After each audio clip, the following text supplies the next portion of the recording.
Welcome back. We're going to get right into the third blessing when Jesus gave it at his message, the Sermon on the Mount. You could find this beginning with the Gospel, the book of Matthew, chapter 5. Happy are the meek, for they shall inherit the earth.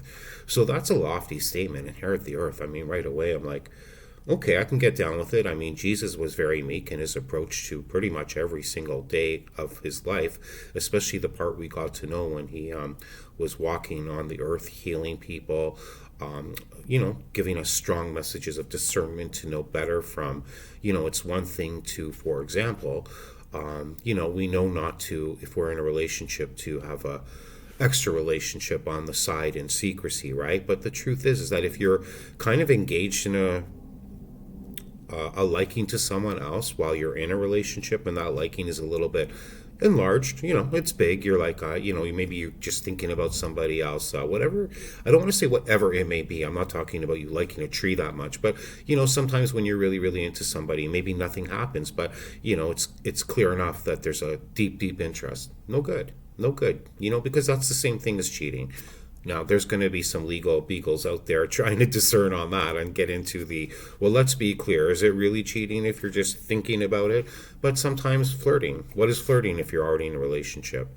Some people will say that's nothing, right? But getting back to the meek part, I mean, hopefully I didn't digress and you got some nuggets there about me asking you to read the Sermon of the Mount for yourself, or the Message on the Mount. And again, they're going to focus today on happy are the meek, for they shall inherit the earth. So the meek aren't weak. This is for sure, right? So what does it mean? It means that, for example, if something occurs and it needs to be spoken on, you will speak of it in a way that is very firm, but not actually devastating, meaning you won't retaliate in your mannerisms when you speak back to somebody who may have a different opinion than you.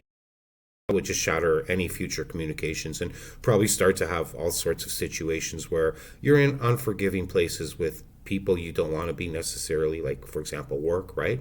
You want to have good relationships wherever you are. So that's part of the meek process. I know it's a funny word to say today, right? Because we hardly use it. But it just means being humble. You're strong. You're not weak, right? But you're able to really, really know where you stand.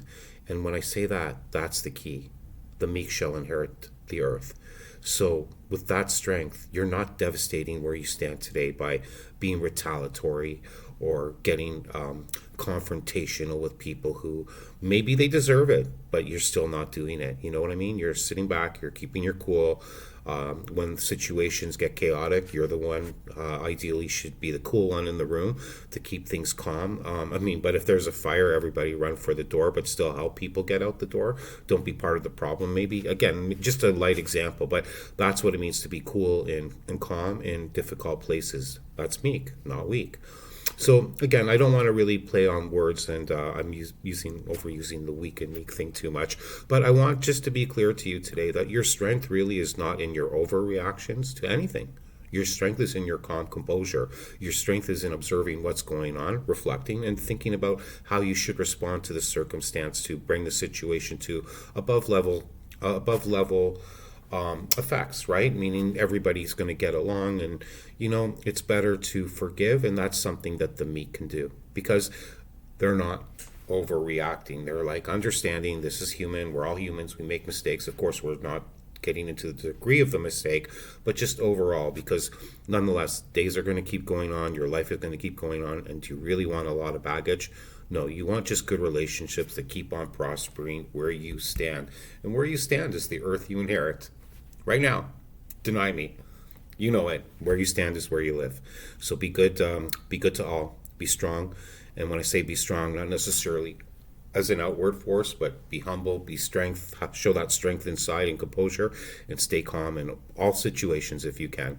I know I'm asking for a lot, and we're not going to be able to, but it's still worth the goal. Stay calm, folks. Be loving, and take care.